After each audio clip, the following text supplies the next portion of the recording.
Let me ask you something. Have you ever looked into someone's eyes and felt something was off, but you couldn't quite explain it?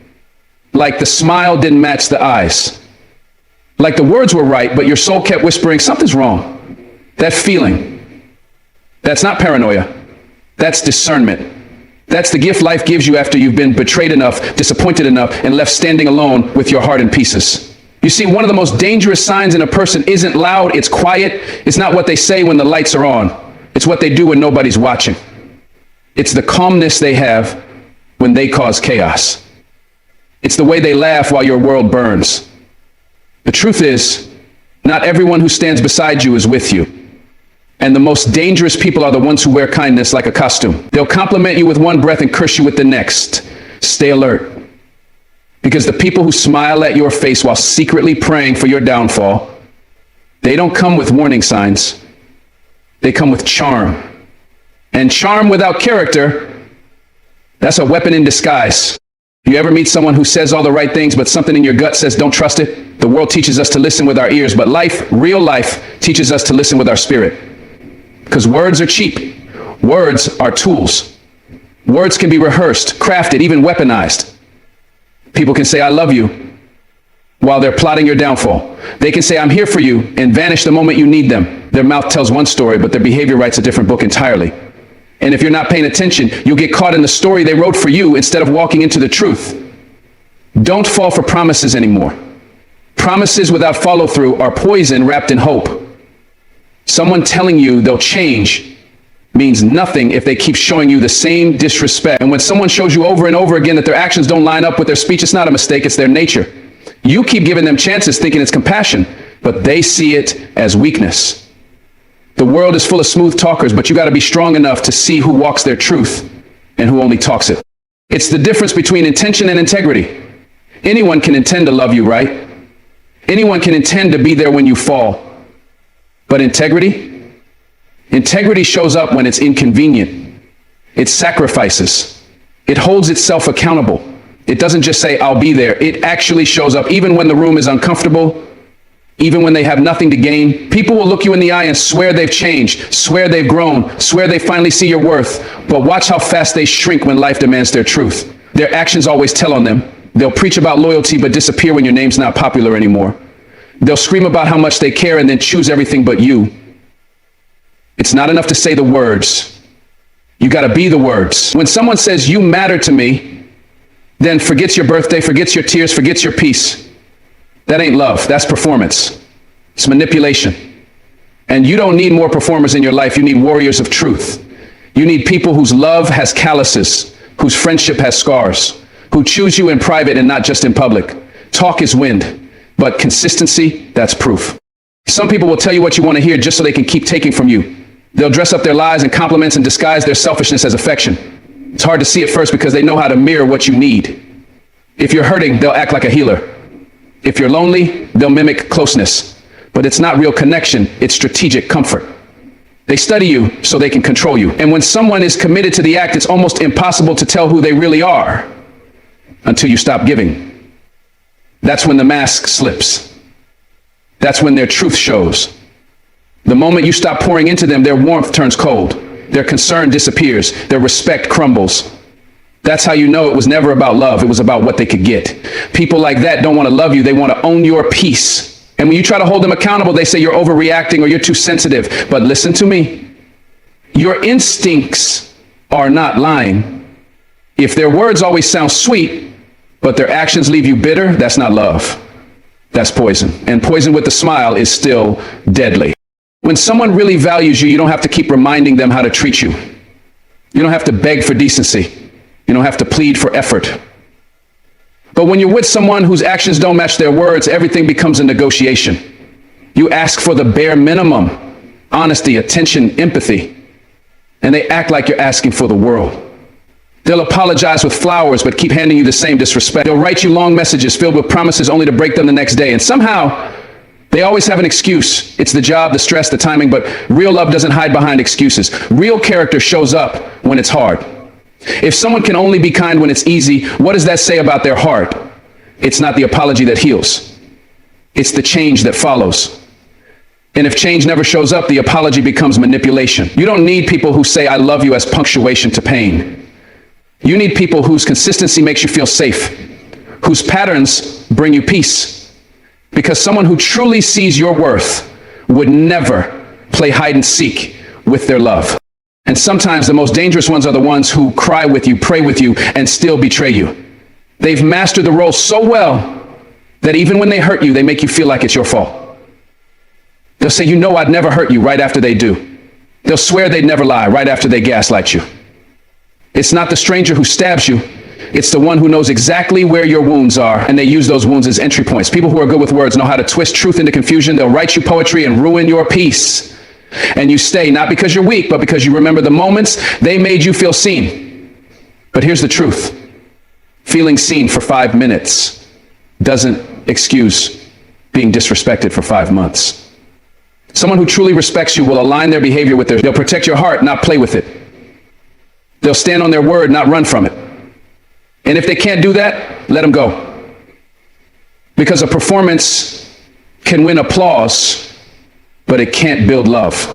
It's easy to be blinded by potential. You see who they could be, not who they keep showing you they are.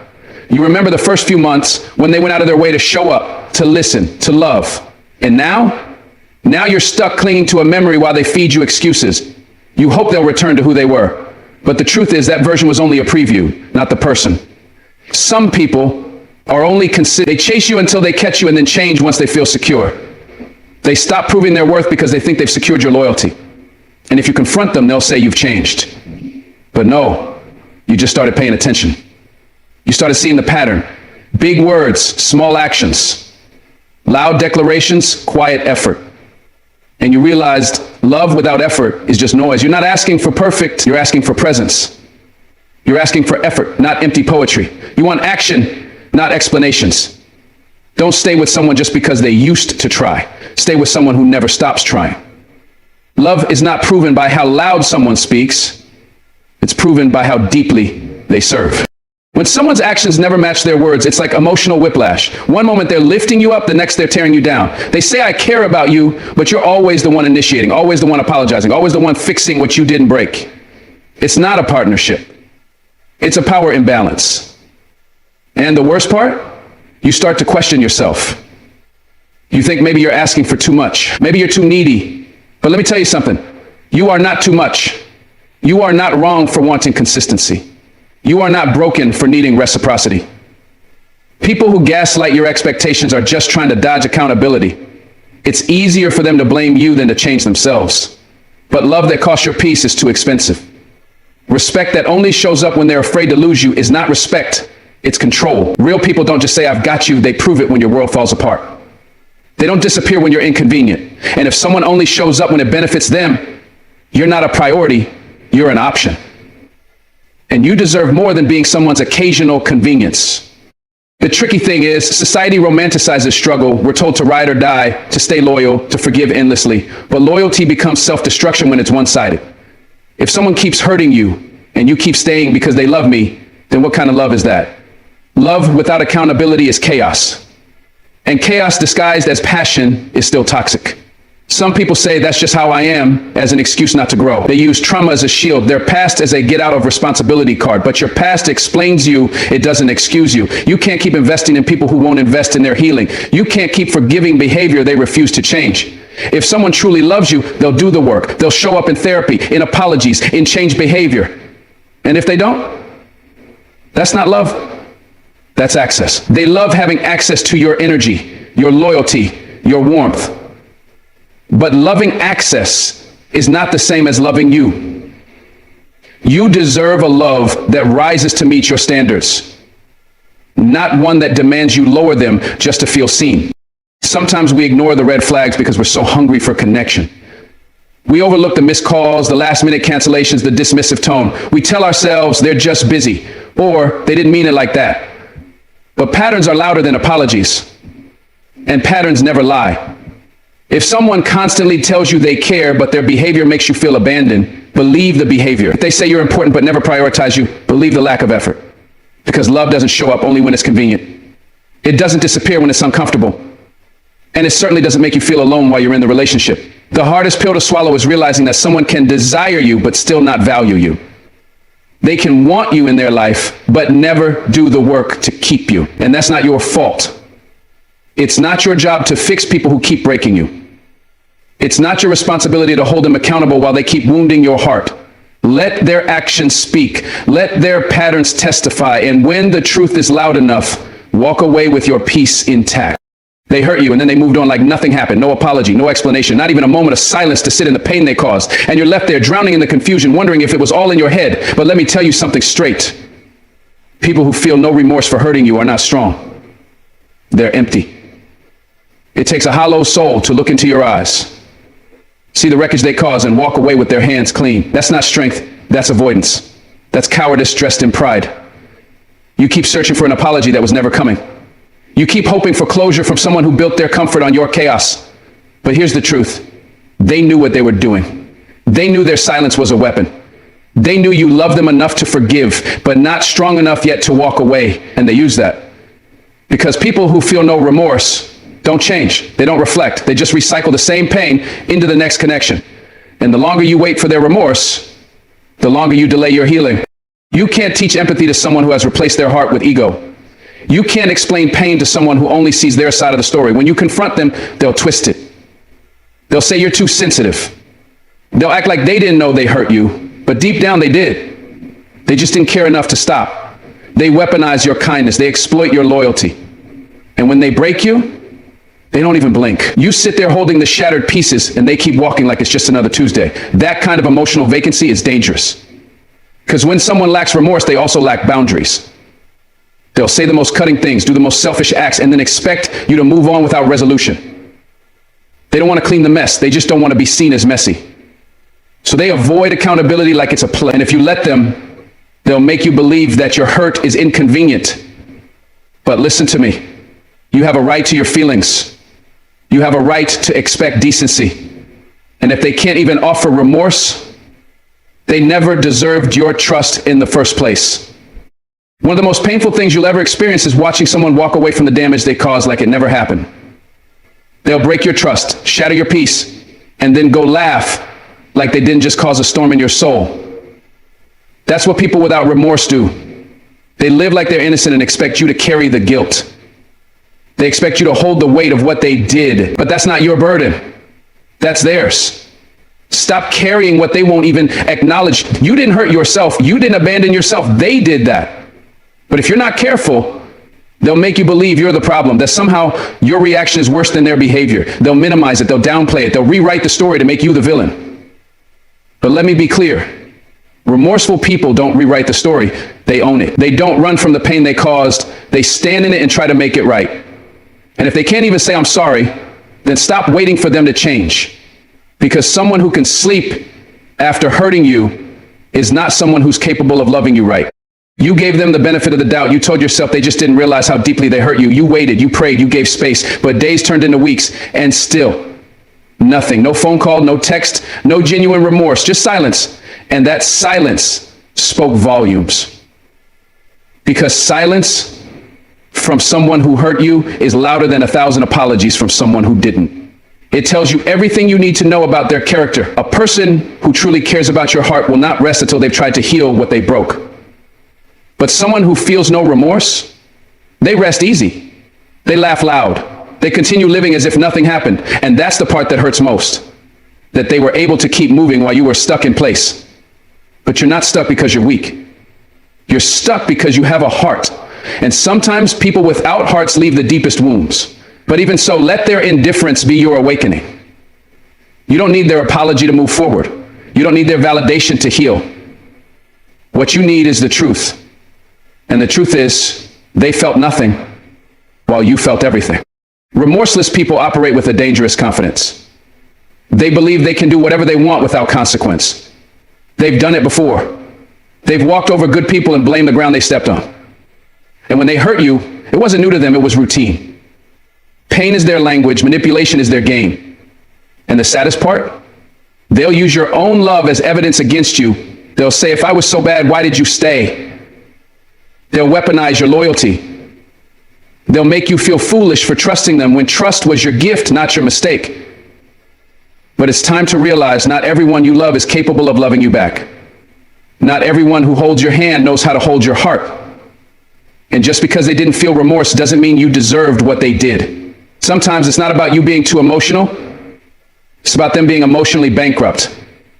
And someone who has nothing inside will always take more than they give. So don't chase closure from someone who lives with closed eyes. Don't wait for empathy from someone who sees your pain as background noise.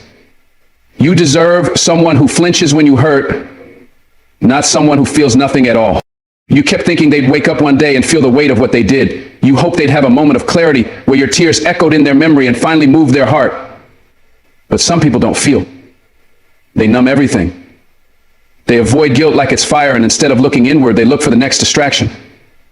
And while you're in therapy, journaling, praying, trying to heal, they're out smiling for pictures like nothing happened. That contrast is brutal, but it's also truth. Because remorse leads to change. It leads to humility. It makes people pause. But when someone is unbothered after causing you pain, that's not strength. That's dysfunction. That's emotional immaturity. And no amount of loyalty can fix a person who doesn't see a problem in what they did. So stop breaking yourself to fix someone who felt nothing breaking you. You're not the problem. Your pain is valid. And even if they never acknowledge it, you still have the right to rise. You still have the power to let go. Healing is not waiting for them to say sorry. It's accepting they never will and choosing peace anyway. The hardest realization is accepting that they knew they hurt you and chose to do it anyway. That it wasn't an accident. It wasn't a misunderstanding. It was a decision. A choice they made with full knowledge of how deeply it would cut, and they did it anyway. That kind of coldness, that doesn't come from ignorance. It comes from entitlement. They believe they were allowed to hurt you. They believe they were justified. And the moment someone feels justified in causing your pain, they'll never feel remorse. Because in their mind, you deserved it. They twist the narrative to protect their ego. They create reasons to excuse their behavior. And while you're left searching for meaning, they're building a false version of events that paints them as the victim.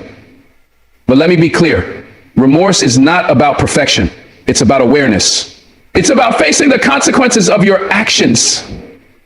And if someone can't face your tears, your voice, your truth, they never loved you with depth. They only loved your availability. They only valued your silence. And the moment you spoke up, they vanished.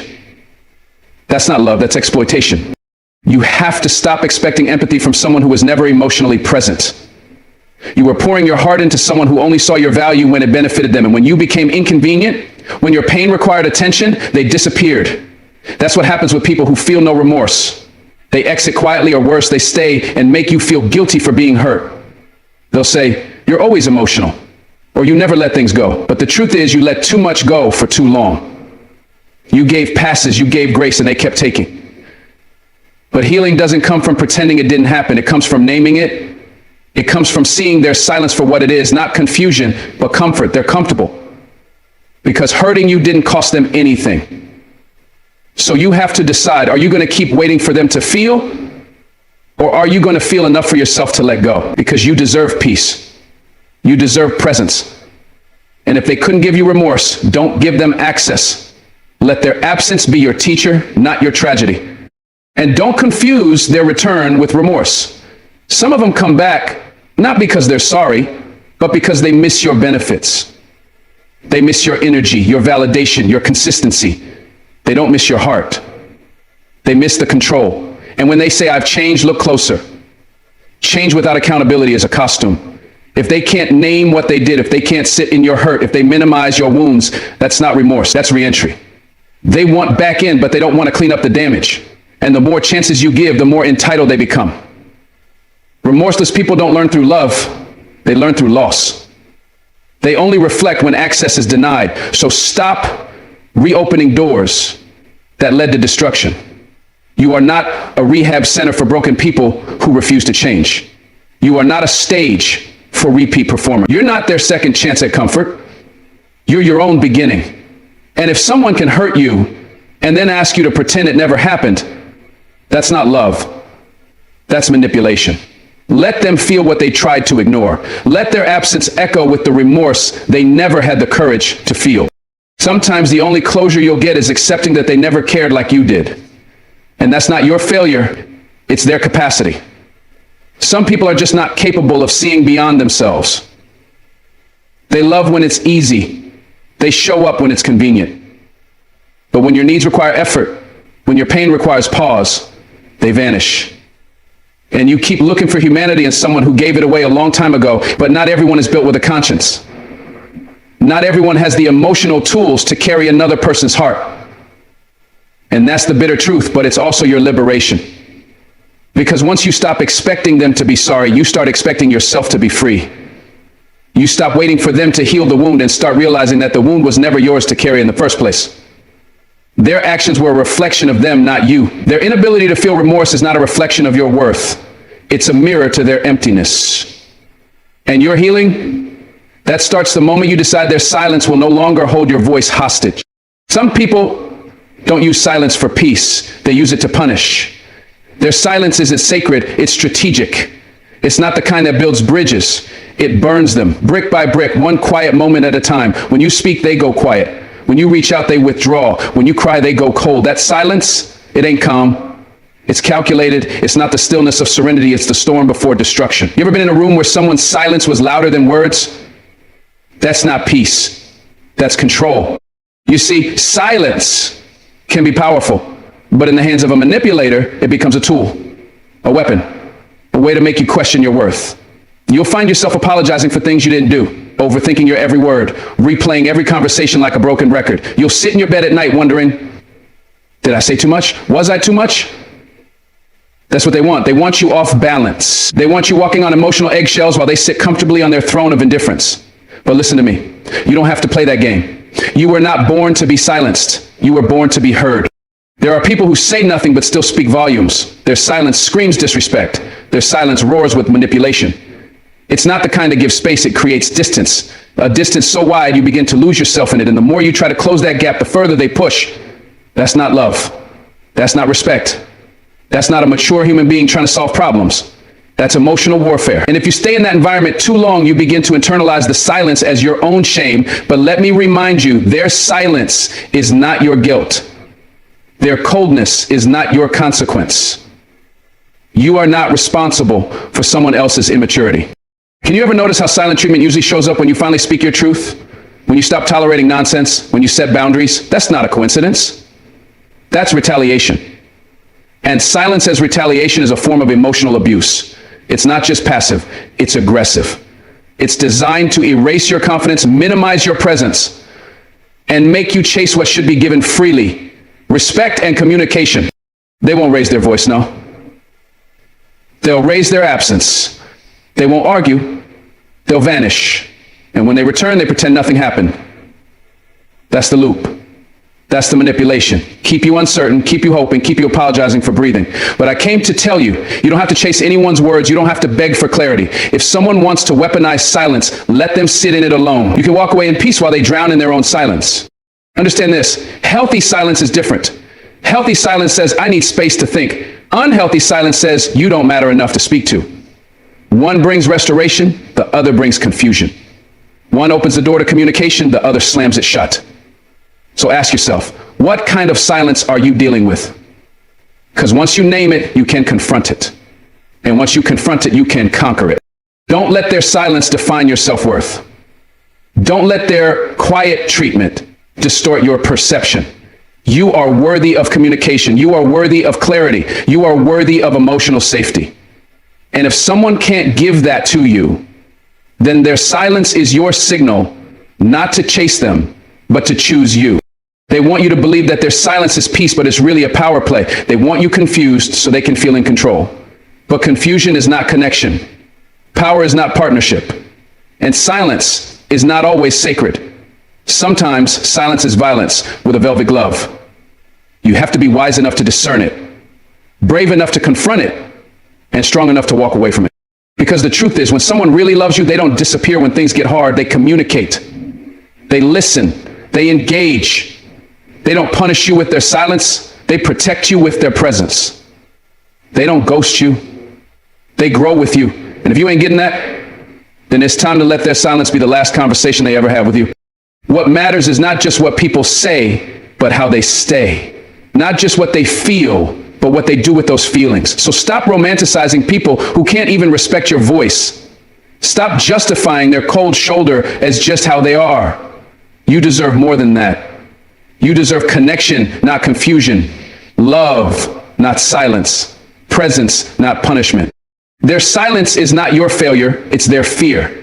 Their fear of vulnerability, their fear of accountability, their fear of facing themselves. Don't make it your burden. Don't carry the weight of their emotional immaturity. Let them deal with their silence while you rise in your truth. Let them hold their tongue while you speak your peace. And above all, don't ever let anyone make you feel like you're too much just because they're too little to handle your honesty. They are addicted to power over people, not power with purpose, not leadership with love, but power that controls, suffocates, and manipulates. These people don't want connection. They want submission. They're not interested in understanding you. They want to own you. And they'll dress it up in charm. They'll clothe it in concern. They'll speak with a soft tone, but it's all theater.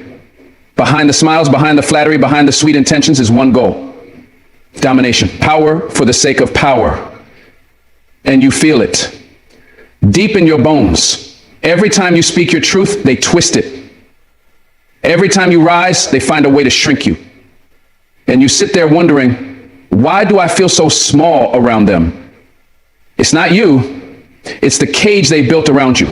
These people are addicted to seeing others kneel, not in reverence, but in exhaustion. They want you tired, confused, and dependent. They operate like puppet masters, tugging emotional strings to watch you dance in fear of losing them. They test your limits just to watch you break. And when you finally fall apart, they act like your savior, but they cause the fall. That's the dangerous game they play. They want to be both the poison and the antidote. That's how they maintain control. Keep you just hurt enough to stay, just scared enough to obey. That's not love. That's addiction to power. And if you stay too long, you'll start to mistake oppression for loyalty. They thrive on control. Control over your emotions, control over your decisions, control over your confidence. And the moment you begin to heal, the moment you start to reclaim your voice, they panic. Not because they love you, but because they're losing their grip.